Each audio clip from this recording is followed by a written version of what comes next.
datang dalam ibadah Finishing di Serpong. Saya mengucap syukur kita punya kesempatan bersama-sama untuk menyembah Tuhan. Dan seringkali kita mungkin tanpa kita sadari kita take it for granted waktu kita menyembah Tuhan, waktu kita untuk memuji Tuhan ya. Mungkin seperti corporate gitu ya.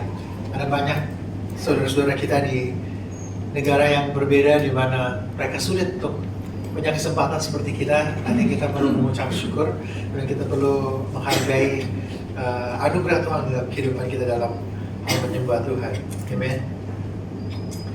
Dan pagi hari ini izinkan saya membagikan firman Tuhan. Jadi Bapak Ibu, kita di dalam seri 3 minggu, 9 minggu lalu.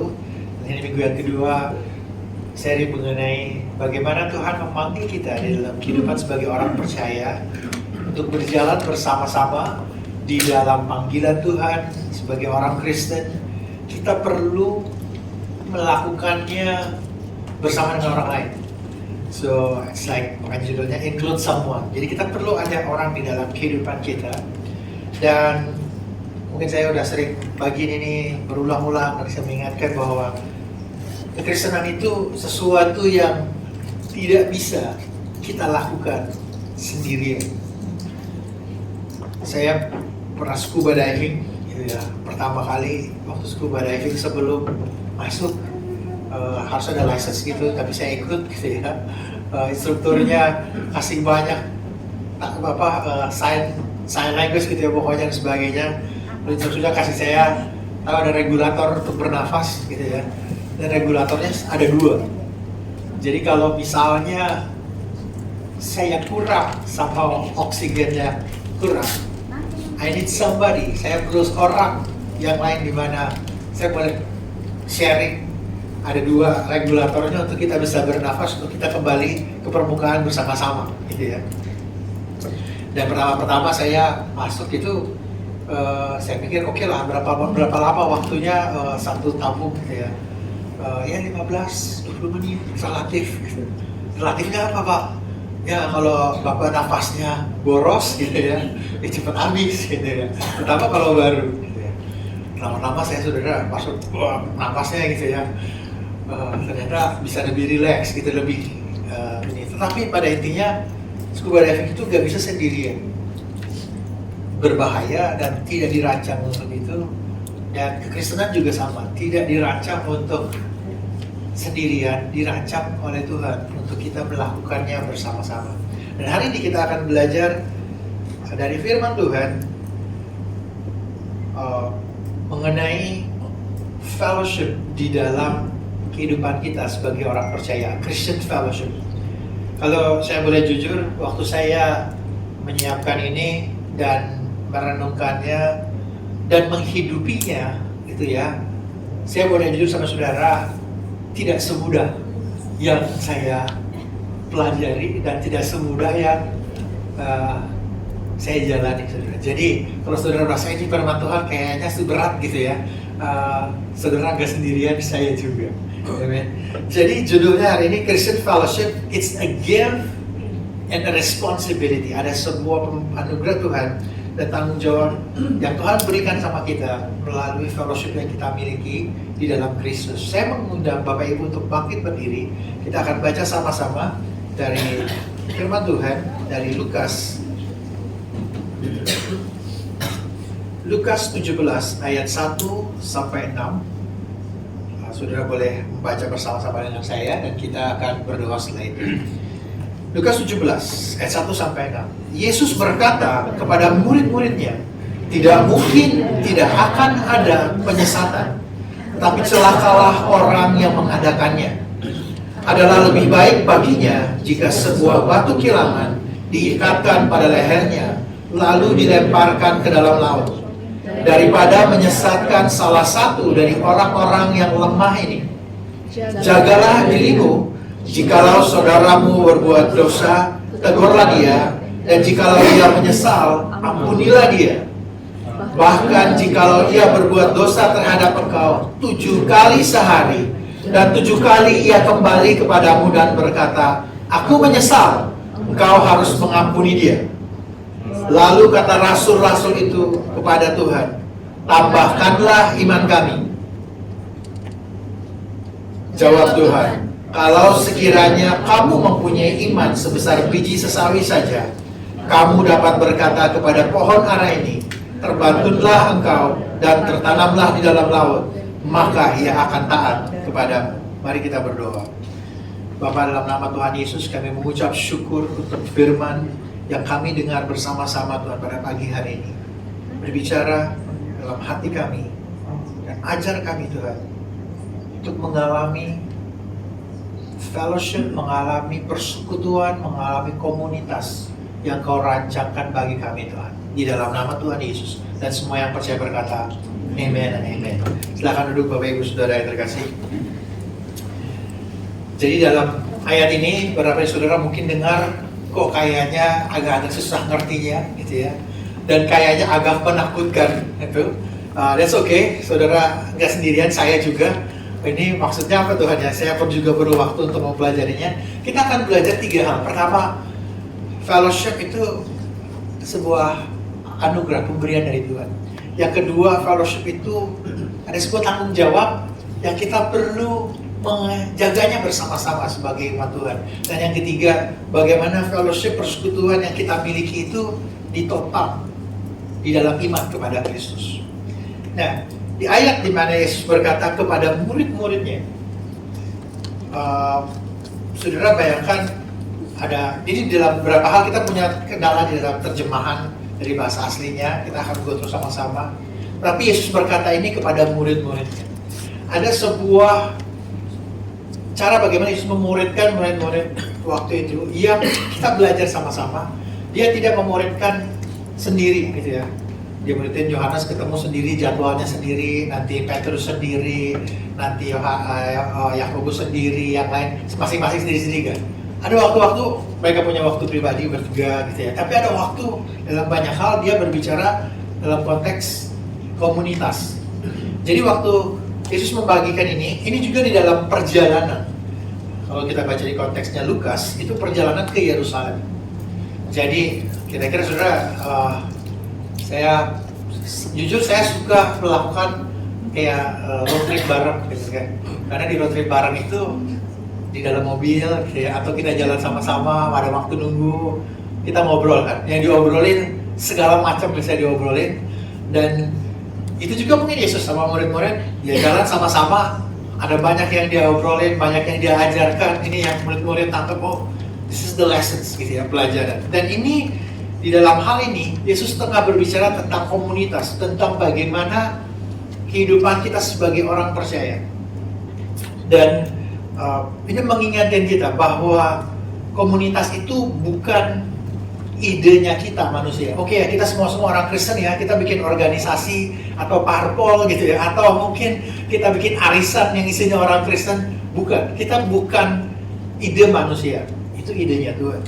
Di Yohanes dikatakan gini, dan bukan untuk mereka ini saja aku berdoa, tetapi juga untuk orang-orang yang percaya kepadaku oleh pemberitaan mereka, dan supaya mereka menjadi satu, sama seperti engkau, ya Bapa, di dalam aku dan aku di dalam engkau, agar mereka juga di dalam kita, supaya dunia percaya bahwa engkaulah yang telah mengutus aku. Ini doa Yesus. Kalau di Yohanes 17 itu salah satu para teologi itu mengatakan this is the high priest prayer. Jadi malam terakhir sebelum Yesus disalibkan, doa yang dia doakan itu doa ini. Salah satunya doa kita menjadi satu sebagai orang-orang percaya. Ada sebuah hal yang begitu penting di dalam kehidupan kita, perlu kita sadari bahwa komunitas gereja kita tidak disatukan oleh karena skill, karena background kita disatukan karena apa yang Kristus telah lakukan bagi kita. Dan itu adalah a gift, itu sebuah pemberian, dan itu idenya Tuhan. Jadi waktu kita datang, kita nggak datang dengan ini, this is my idea of ideal community, okay? Dan saya mengucap syukur Tuhan tidak mengajarkan kita untuk kita create ideal community. Saya ada, mungkin saya suka ketawa juga, ada pakai kaos ya, anti social club, right? Somehow di dalam diri kita punya komunitas yang ideal tuh harusnya kayak gini loh. Kita punya ideal bagaimana sebuah komunitas, dan kenyataannya kita tidak akan pernah punya. Dan kabar baiknya adalah idenya Tuhan bukan komunitas yang ideal. Kabar baiknya adalah kita ada di dalam komunitas yang idenya Tuhan sendiri ada di sana. Kenapa itu begitu penting? Karena hal yang kedua, kenapa Christian community is very important? Karena yang Yesus bilang tadi, bahwa this community will be a foretaste, sebuah kesempatan kita menyicipi, merasakan hubungan yang indah satu sama lain yang dia miliki di dalam dirinya. Dan dia mau mengundang kita untuk ada di dalam itu. Dan caranya dia melakukan itu, dia memberikan kita ada di dalam gereja.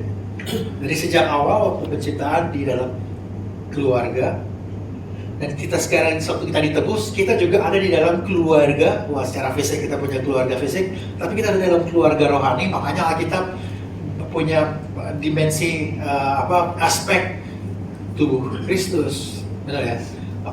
Mempelai, ada bangunan yang dibangun disusun bersama-sama. Jadi di dalam gereja Tuhan, di dalam komunitas yang Tuhan berikan sama kita, kita mengalami kasih, kita mengalami penerimaan yang idenya dari Tuhan. Di dalam banyak hal, kita sebagai manusia tidak sempurna. Di dalam banyak hal, kita punya banyak kekurangan-kekurangan. Tetapi pada prinsipnya apa yang Yesus katakan bagi kita adalah this community, supaya mereka ngalamin yang namanya satu. Seperti aku punya hubungan dengan Bapa, aku mau kamu ngalamin juga. Well, kita ngalaminnya lewat mana? Lewat hubungan di dalam gereja Tuhan. Kalau saudara tanya apakah semuanya baik-baik saja, mungkin jawabannya enggak. Kita punya challenge tersendiri. Tetapi saya mengucap syukur kita punya keluarga rohani di mana kita bisa sharing, kita bisa share beban kita bisa share challenge dalam kehidupan kita. Karena apa? Karena disinilah kita mengalami yang namanya penerimaan, mengalami kasih Tuhan di dalam komunitas yang Tuhan berikan sama kita. Jadi it's a gift from God, dan fellowship itu juga channel atau media. Well, saya agak susah mencari analoginya, tetapi kira-kira gini, bagaimana Tuhan memberikan anugerahnya di dalam kehidupan kita adalah melalui orang-orang di sekeliling kita, yaitu melalui tubuh Kristus. Kalau kita baca di Mazmur, dikatakan kalau bukan Tuhan yang membangun kota, kalau bukan Tuhan yang membangun, sia-sia orang yang bangunnya. Kalau bukan Tuhan yang berjaga-jaga, sia-sialah orang berjaga-jaga, gitu kan? Artinya kita nggak lihat dia turun nembokin pakai pengaci gitu ya, nembok itu kan enggak. Tapi dia membangun kota ini lewat manusianya. Jadi kita menerima anugerah Tuhan di dalam kehidupan kita melalui saudara-saudari seiman yang memberikan kasih karunia-Nya, memberikan anugerahnya dalam kehidupan kita. Berapa dari kita mungkin, saudara angkat tangan gitu ya, saudara pernah mengalami sesuatu yang kayaknya udah mepet banget, tiba-tiba jawaban Tuhan datang, gitu ya, tiba-tiba datang dari langit. Jawabannya enggak, ya. Tiba-tiba ada yang memberkati kita, ada right time, ada right moment. Okay. Jujur ada waktu dalam kehidupan saya di mana kulkas saya itu kosong, gitu ya, benar-benar kosong. Di mana mau buka kulkas nggak ada isinya. Bukan karena ini, karena ya nggak ada yang bisa dibeli, gitu. Karena nggak ada di negeri nggak ada uangnya. Jadi kita berdoa pagi Tuhan, kami berdoa, Engkau yang mengisi kulkas kami, kami berdoa, Engkau yang menyediakan, gitu ya. Ada ya, tiba-tiba hari itu ada sama orang datang yang mengisi kulkas kami, saudara. Enggak semuanya tiba-tiba penuh. tiba-tiba ada makanan gitu ya, yang orang datang membawa makanan bagi kami. It's grace of God diberikan melalui orang lain. Dan Tuhan panggil kita untuk menjadi channel itu, menjadi media di mana anugerah Tuhan disalurkan bagi orang sekeliling kita. Kalau saya tanya Bapak Ibu Saudara, ada nggak hal yang Tuhan ingatin saudara untuk lakukan sini atau lebih generous untuk melakukan sesuatu yang buat saudara mungkin itu biasa aja gitu ya, tetapi ternyata di sisi orang lain itu wow, it's a really a right time, a right moment yang kayaknya itu dari Tuhan. That's how the gift of God, the fellowship yang kita miliki satu sama lain. Okay? Jadi it's something yang beautiful, it's something sesuatu yang indah yang kita menerimanya dari Tuhan. Okay? Sampai di sini it's still okay, still enak dan nyaman, saudara, betul ya. Now the second part dari yang Yesus bilang ini, okay, you are going to have this. Ya, Yesus sudah berdoa buat murid-muridnya untuk aku berdoa biar mereka ini powerful, mereka ini diberkati, mereka enggak. Yesus berdoa so they become one. Ya. Which is that's the hardest part mungkin dalam kehidupan kita. Because the nextnya Yesus bilang tidak mungkin ada penyesatan.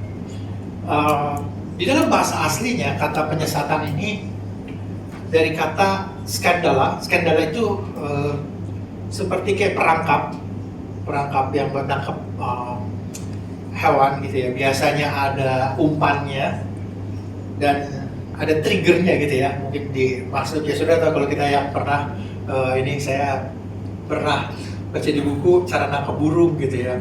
Udah dibikinin kotaknya, udah dibikinin ini gitu ya. Ditungguin berjam-jam burungnya nggak ada yang datang gitu ya, saudara. Well, tapi orang waktu itu, skandala itu sebuah perangkap di mana hewan yang datang ada triggernya, waktu triggernya itu hewannya ketangkep gitu ya, atau terikat dan sebagainya. Dan di dalam terjemahan agak sulit terjemahan Alkitab, makanya kalau sudah baca di dalam versi bahasa Inggris juga ada beberapa nuansa makna.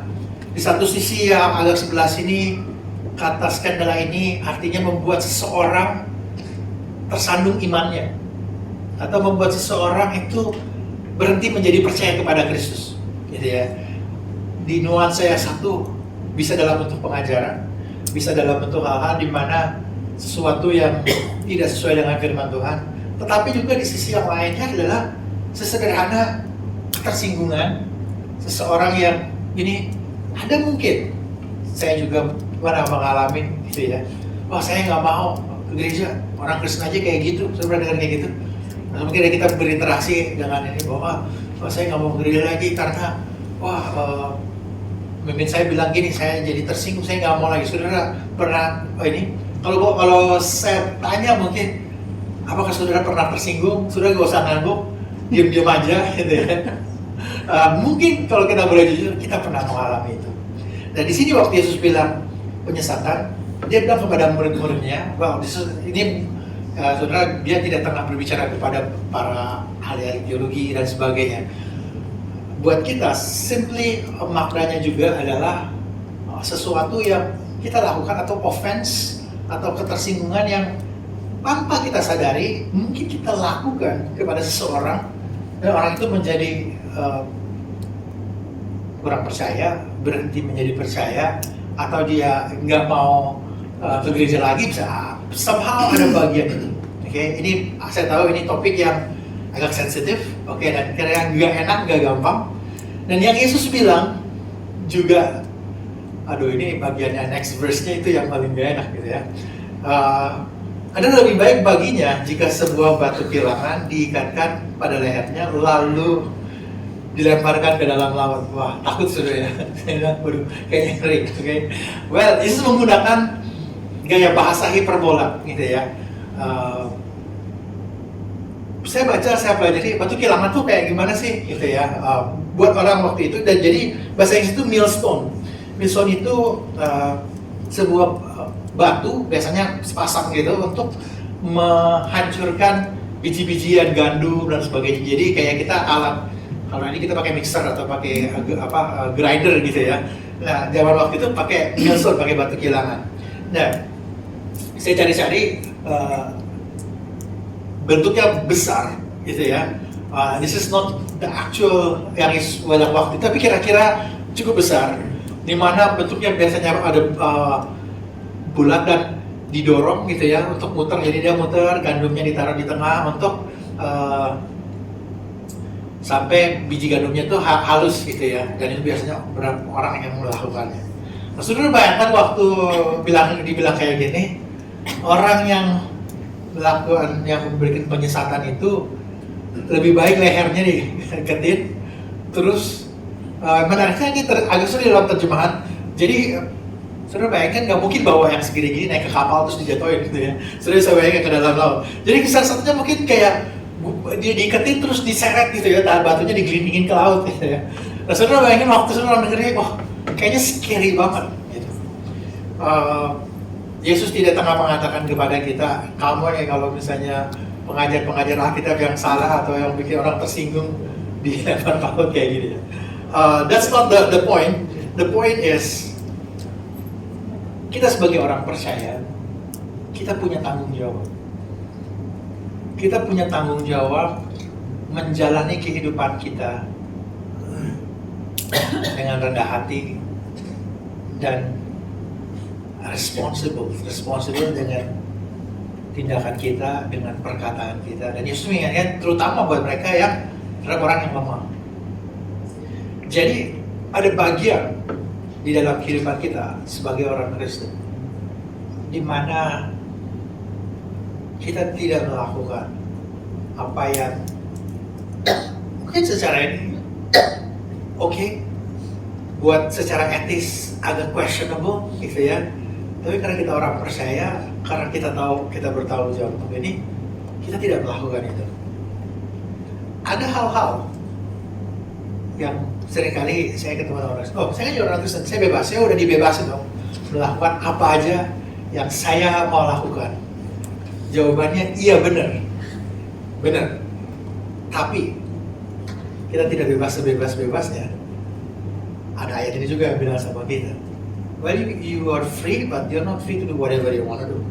Supaya our freedom, kebebasan kita itu membuat orang lain tersandung imannya. Kalau kita boleh jujur, ada area dalam kehidupan kita yang buat orang di luar sana oke, tapi buat kita enggak sebagai orang percaya. Ada hal-hal yang buat orang di luar sana is oke diposting, tapi buat kita enggak oke. Karena apa? Bukan karena orang Kristen banyak banget sih aturannya, banyak banget sih rules-nya gitu ya. Kembali lagi, it's not rules, tetapi karena kita mau melakukannya untuk saudara-saudara kita, untuk satu sama lain. Di 1 Korintus 10, Rasul Paulus bilang ini, segala sesuatu diperbolehkan. Benar, tapi bukan segala sesuatu berguna. Segala sesuatu diperbolehkan, benar, tapi bukan segala sesuatu membangun. Jangan seseorang pun yang mencari keuntungan sendiri, tapi hendaklah tiap-tiap orang mencari keuntungan orang lain. Ada satu tanggung jawab yang Tuhan berikan sama kita sebagai orang percaya, adalah untuk kita menjaga perkataan kita, tindakan kita. Dan ini bagian yang kalau kita boleh jujur juga gak enak adalah to humble ourselves, merendahkan hati kita. Sewaktu Tuhan ingetin kita, I think what you say is wrong. Nah itu saya gak tahu dari saudara, jujurnya kalau buat saya kadang saya perlu waktu untuk bilang, iya Tuhan, saya salah, I have to say sorry. Dan waktunya kadang perlu seminggu, saudara, terus oke gitu ya, mesti nggak apa-apa dong, harusnya nggak apa-apa gitu ya, saudara kayak gitu. Nah ternyata buat di sisi orang lain dia terluka gitu ya. Nah tapi Roh Kudus ingetin, dan kita tidak merendahkan hati kita untuk berkata, oke Tuhan, aku bertobat, now I have to respond to that. Kita perlu waktu seringkali. Tapi ini aspek yang Tuhan katakan buat kita. Kita punya tanggung jawab itu. Dan Ini sesuatu yang real. Semakin kita dekat, semakin kita berada di dalam hubungan yang makin akrab, potensi untuk kita bisa terluka satu sama lain juga makin tinggi. Betul ya? Oke, suami istri mungkin yang udah ini gitu ya, orang tua dengan anak, waktu anak udah makin besar, well ada offense, ada hal-hal di mana kita bisa terluka gitu ya. Kalau di tengah jalan ada yang buka kaca, saya udah buka kaca, dimaki-maki gitu ya. Ya agak gak enak sih gitu kan. Tapi setelah dia lewat, ya gue udah selesai gitu kan. Dia gak pernah bayarin tagihan saya gitu kan. Jadi ya it's okay, it's fine gitu.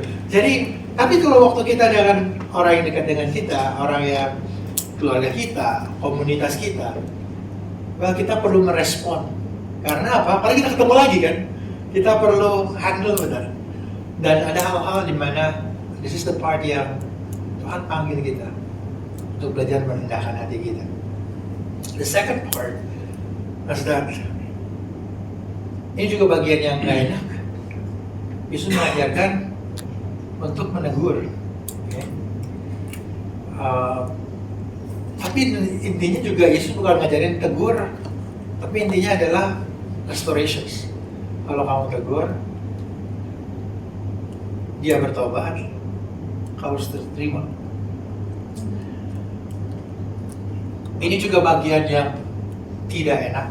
Okay? Berapa dari kita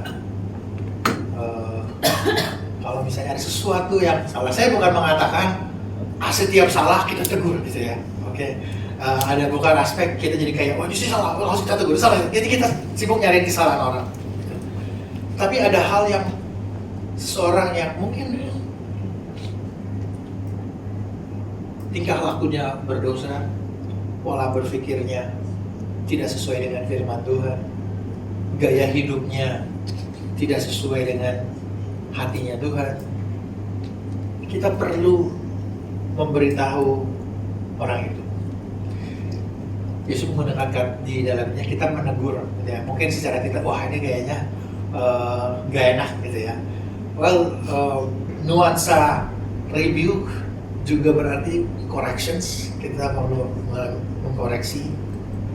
Dan setiap dari kita juga tak sadar waktu kita dikoreksi, berapa dari kita nggak suka.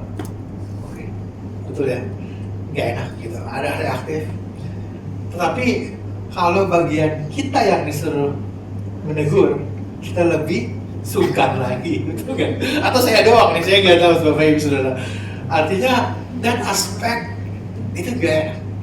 Dan suami istri lebih punya itu lagi gitu kan, itu loh kamu gitu kan, ngulang lagi maksudnya. Bang, ada hal-hal yang kita perlu ini.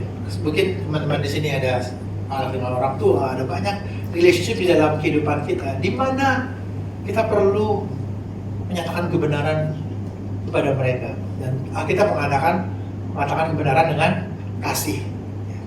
Dengan kasih aja tersinggung, apalagi nggak dengan kasih gitu, betul ya? Oke. Nah ini aspek yang Yesus berikan kepada kita, bahwa ada bagian mau nggak mau, we have to do it. Bukan karena kita udah nggak tahan sama dia, aku udah nggak tahan ya bang kamu deh, jadi kau ngomongin juga gitu ya. Tetapi karena dia perlu dengan kebenaran. Dan saya tidak mengatakan kita mencari-cari kesalahan, saya tidak mengatakan kita tegur-tegurnya yang kita bisa ini. Karena pada akhirnya intinya Yesus bilang kita menegur untuk dia bisa dipulihkan di dalam kebenaran, dia bisa dipulihkan di dalam hubungan. Dan Yesus bilang 7 kali sehari gitu ya. Ini bukan checklist saudara ya, oke? 1, 2, 3, 4, 5, 6, 7, oke? Jadi hari ini, kamu harus say sorry, oke? 1 tag udah habis ya, udah 7 kali, udah main habis gitu kan? Tiada maaf bagimu gitu, bukan ya, oke? Jadi kata 7 itu, angka 7 di dalam banyak hal di Alkitab itu menunjukkan sesuatu yang udah komplit, udah full, udah sempurna gitu. Dan ini it's something dimana buat kita hari ini, kalau kita mungkin angkanya 10 gitu ya, top 10 gitu ya, top 10 list music top ini gitu ya. Pokoknya ini 7 itu angka, pokoknya kalau udah 7 udah full banget, udah komplit banget.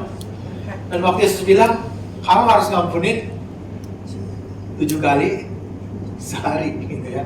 Ada bagian yang 70 kali 7 gitu Pak. Petrus tanya, 3 kali nggak? 70 kali 7 kali nggak? 70 kali 7 banyak banget gitu kan. Itu bukan 7 kali 7, maksudnya bukan begitu ya. Tapi dia, kamu harus bersiap nih. Selama dia ditegur, dia mau bertobat, dia mau berbalik, you have to always receive. Ini juga bagian yang gak nyaman buat kita, tapi Tuhan panggil kita untuk lakukan. Waktu saya bagikan ini, saya percaya Tuhan yang ingatin saudara. Ada orang-orang di dalam kehidupan kita, challenge-nya itu lagi buat kita gak enak gitu ya. Ada bagian di mana kita perlu ngomong, tapi ada bagian di mana kita juga perlu mengampuni. Jagalah dirimu, jikalau saudaramu berbuat dosa, tegurlah dia. Kalau dia menyesal, ampunilah dia. Rebuke, kalau repent, kalau dia bertobat, ampuni. Kita yang mungkin di sini punya anak, gitu ya, ada hal-hal yang mana kemarin saya sudah sempat ngobrol. Kalau saya bandel lagi gimana? Pokoknya saya bandel gitu, pokoknya saya diampunin nggak gitu? Saya kita mungkin semua punya kayak gitu ya. Bedanya kita sama Tuhan adalah kita udah bilang saya sorry, kita bandel lagi gitu ya. Dan kita sama anak kita ada begitu banyak di dalam kehidupan kita, Tuhan ingetin kita. That's how the forgiveness yang Tuhan mau kita lihat, sebegitu mengampuninya Dia bagi kita.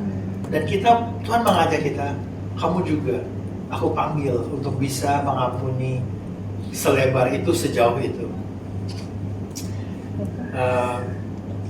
Dikatakan 7 kali sesuatu yang gak enak, tapi itu bagian kita. Last is that why God give this as a responsibility untuk kita jaga, karena rekonsiliasi, pemulihan hubungan itu sesuatu yang Tuhan berikan kepada gereja. Dia tidak berikan kepada yang lain, dia berikan kepada gerejanya. I'll just read the verse di 2 Korintus, dan semuanya dari Allah yang dengan perantaraan Kristus telah mendamaikan kita dengan dirinya, yang telah mempercayakan pelayanan pendamaian itu kepada kami. Sebab Allah mendamaikan dunia dengan dirinya oleh Kristus dengan tidak memperhitungkan pelanggaran mereka. Ia telah mempercayakan berita pendamaian itu kepada kami. He committed to us the message of reconciliations. Jadi bagaimana kita reconcile satu sama lain will become the message for the world. Dan bagaimana Tuhan membuat itu menjadi message adalah waktu kita mendemonstrasikannya di dalam kehidupan kita. Makanya orang bisa melihat bagaimana kehidupan pernikahan orang Kristen karena saling mengampuni, saling mengasihi. Mereka lihat bukan posting di Instagramnya bagus, ya oke, all eventnya nice gitu ya. Tapi bagaimana kita interact satu sama lain, dia akan lihat, wow, this is from God. Bagaimana kita mengasihi satu sama lain, bagaimana kita menerima satu sama lain di tengah-tengah konflik yang kita hadapi, dan kita belajar untuk mengampuni. That's the call of God as a church of God. Dan itu the message is not just by word, but by how we live these reconciliations. Kemarin hari Jumat kita ada doa exhortations-nya. Saya kasih exhortations yang I'm not going to tell the story here. Tapi mengingatkan aku bahwa bagaimana dia punya challenge untuk mengampuni, tapi Tuhan bekerja dan restore the relationship. Kadang itu juga bagian dari kehidupan kita orang percaya. Tuhan mau restore, dan seringkali untuk dunia bisa mengerti yang namanya dipulihkan, dia perlu lihat bahwa hubungan di tengah-tengah kita juga bisa dipulihkan. Amen. Makanya we will go through the verse this week. Dengan demikian semua orang akan tahu bahwa kamu adalah murid-muridku, yaitu jikalau kamu saling mengasihi. Yesus gak bilang Dunia akan tahu kalau kamu melakukan banyak mujizat kesembuhan, kalau kamu melakukan begitu powerful, kalau kamu diberkati. Tapi waktu kamu saling mengasihi, dunia akan tahu bahwa kamu murid-muridku. How we love for one another, how we take care for one another akan menjadi pesan bagi dunia, dan mereka akan tahu bahwa kita adalah murid-muridnya. Dan bagian yang buat saya agak very big question adalah respon murid-murid. Respon murid-murid, tanyanya, tambahkanlah iman kami Tuhan. Murid-murid katanya gini, gimana sih tips-tips Tuhan cara untuk kita meminta maaf kepada orang, atau bagaimana cara kita say sorry, atau bagaimana cara kita mengampuni. Mereka nggak tanya itu. Mereka tanya, Tuhan, tambahkanlah iman kami. Okay. Berapa dari saudara yang juga murid sama murid-murid, di mana waktu Tuhan suruh ngampunin, kayaknya saya nggak kuat. Kayaknya saya udah nggak tahan lagi nih Tuhan, gitu ya. Saya kalau dulu saya ngampunin, tapi saya bukan Tuhan, gitu ya, kayak gitu ya. Saya ada waktu kayak gitu. Saya ngampun orang ini, tapi saya bukan Tuhan. Gitu ya. Dan murid bilang, Tuhan, tambahkan iman kami. Artinya gini, ini sih something yang ya, saya nggak bisa, nggak kuat, saya nggak sanggup. Kalau kita ada di dalam situasi, dalam kehidupan kita, hubungan dan kehidupan kita yang dimana saudara pikir, saya suruh ngampunin, saya nggak bisa Tuhan. Saudara nggak sendirian, murid-murid kayak waktu itu juga bilang gitu. Jawab Yesus, bukan bilang, oh kamu ini, masa ngampunin aja nggak bisa. Ya. Yesus bilang gini, jika kamu punya iman sebesar biji sesawi aja, kamu dapat berkata kepada gunung ini, if you have a faith as small as a mustard seed. Saudara tahu sebesar apa biji sesawi? Kita mungkin nggak tahu tanamannya seperti apa ya. Saya pernah dikasih sama teman dari Israel di satu package kecil gini, bentuknya kayak warna coklat-coklat orange gitu.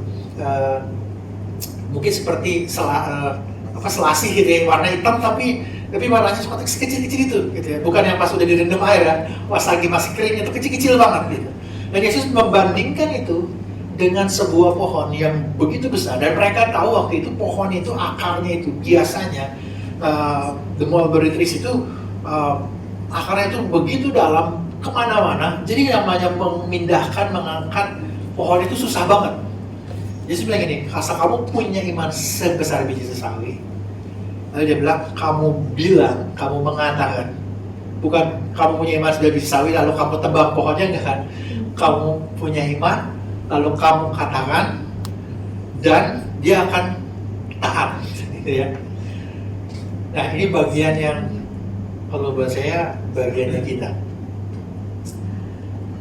bahwa kalau kita boleh jujur di dalam hal-hal menghadapi tantangan tertentu, orang-orang tertentu, gitu ya, kita perlu iman untuk mengampun. Kita perlu bilang, Tuhan, saya nggak bisa, saya nggak sanggup. Dan Tuhan memanggil kita untuk merespon dengan iman.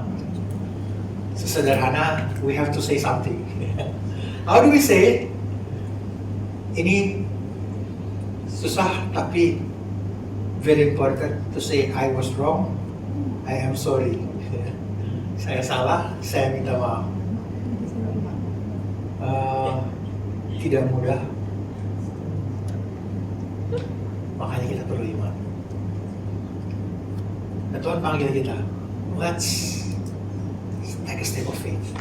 Mari kita merespon. I will go for that later. Dan yang ketiga, waktu Yesus bilang kalau kamu ngomong sama pohon ini, dia akan terangkat, itu akan terjadi.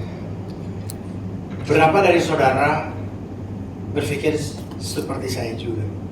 Nanti nih Tuhan, kalau aku ngomong sama orangnya, nanti respon dia gimana? Saudara kayak gitu?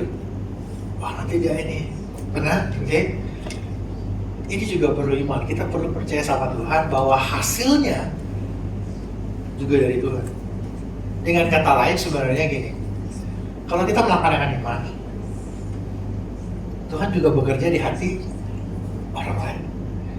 Jadi kita perlu percaya kepada Tuhan. So this part hari ini, I just want to wrap it up dengan apa yang Yesus bilang. Sebab itu, jika engkau mempersembahkan persembahanmu di atas mezbah, dan kau teringat akan sesuatu yang ada di dalam hati saudaramu terhadap engkau. Nah ini bilang, kau teringat, ya. Kita udah sering dengar ya, tinggalin korbannya, terus korban bakarannya itu berdamailah gitu ya. Nah, kalau saudara bayangin di konteks ini tuh mempersembahkan di bait Allah gitu ya. Jadi ada waktu mereka tengah melakukan religious activity, terus mereka teringat ada offense, ada sesuatu, lalu dia terus bilang tinggalin. Ini bukan bilang saudara jangan datang kebaktian kalau punya masalah sama orang gitu ya, bukan ya, oke. Tetapi ayat ini mengatakan gini loh, bahwa Tuhan ingetin kita, God remind us to be reconciled. Tuhan mengingatkan kita bahwa Dia mau kita dipulihkan di dalam hubungan kita. I will go next verse. Jadi ini bukan cuma sekedar saudara terluka, tapi saudara ingat, yang aku katakan mungkin melukai orang itu. Gitu. Tinggalkanlah persembahanmu di depan mezbah itu, pergilah berdamai dahulu dengan saudaramu, lalu kembali mempersembahkan persembahanmu itu. Jadi ayat ini mengatakan, be reconciled to them, and then you worship. Ayat ini waktu Yesus bilang gitu ke murid-muridnya, mengingatkan kita bahwa that's how important the relationship is for God. Jadi bukan cuma dengan Dia, tetapi dengan satu sama lain. Dan Tuhan mengajarkan kita bahwa untuk dipulihkan itu prioritas dan hatinya Tuhan. Ada waktu di dalam kehidupan kita perlu menegur, kita perlu mengkoreksi, kita perlu say sorry, kita perlu mengizinkan kita juga ditegur, kita juga dikoreksi, kita juga dibentuk. Tapi di atas semuanya, Tuhan ingatin kita perlu iman, kita perlu bergantung sama Dia. Ada koreksi-koreksi yang kadang saya nggak tahu saudara, ada buat saya yang saya kalau dikoreksi dapat input, okay, thank you, I can swallow it, I can receive it gitu ya. Tapi ada yang kalau istilahnya udah dikasih, saya ingat saya kecil tuh agak sakit-sakitan. Jadi obat itu dari yang rasanya manis gitu ya, sampai yang udah nggak bisa kasih gula lagi, ada rasa pahitnya gitu ya. Dari yang ukurannya kecil sampai ukurannya gede gitu ya, ini nelannya susah gitu kan, mesti digerus dulu. Pokoknya ada banyak hal gitu ya. Saya ingat ada obat yang ibu saya gini, udah deh merayu saya gitu kan, isap gitu ya, dibolongin, dikasih kapsulnya, setel gitu.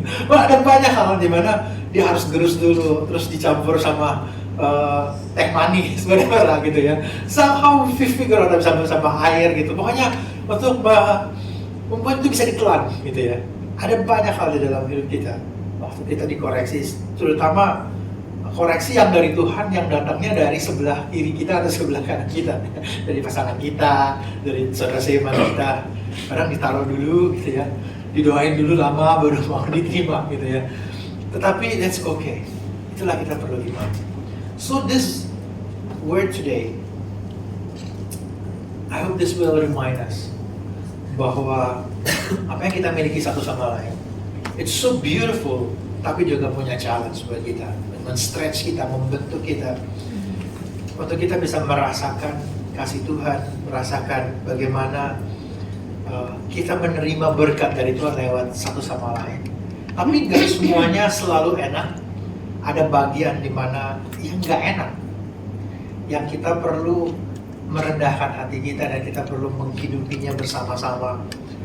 Dan ini perlu bukan cuma negur, pokoknya udah yang tegur gitu ya. hatinya kita bukan tegur dan selesai, tapi kita mau restorations, kita mau reconciliations. And last is that yang kita bisa miliki di dalam hubungan kita adalah karena Kristus. Karena di dalam banyak hal kita tidak mau, tidak suka mengampuni, kita tidak suka terima koreksi. Kenapa kita perlu iman? Dan hari ini pertanyaan buat kita renungin sama-sama, apakah di dalam kehidupan kita mengucap syukur buat komunitas life group kita, komunitas mungkin teman-teman kita. Oh enggak, not everybody perfect gitu ya. Ada yang janjiannya udah jam 3:30 gak muncul, gak ada kabar gitu ya. Saudara pernah kayak gitu? Atau kalau pernah saudara gak sendirian gitu ya. Ada yang mungkin kita situasi di mana kita perlu mengampuni dia, mengingetin dia berkali-kali. Tapi that's part of the community yang Tuhan kasih sama kita.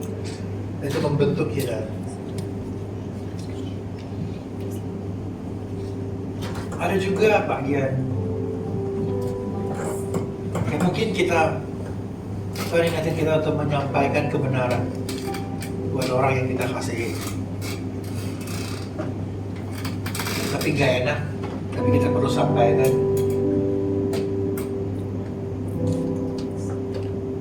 Dan biar firman Tuhan hari ini mengingatkan kita. This is the community yang Tuhan berikan sama kita. Experience the grace of God melalui komunitas, melalui orang-orang di sekeliling kita. Dan saya berdoa bahwa firman ini sebagaimana apa yang murid-murid bilang, Tuhan tambahkan iman kami. Tuhan menambahkan iman di dalam kita bertumbuh di dalam iman. Sewaktu kita perlu menerima koreksi, sewaktu kita perlu memberikan pengampunan, mari kita bangkit berdiri, kita akan menyembah Tuhan.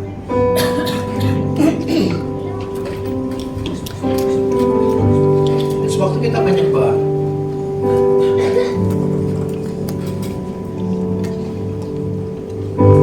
saya tahu ada beberapa dari kita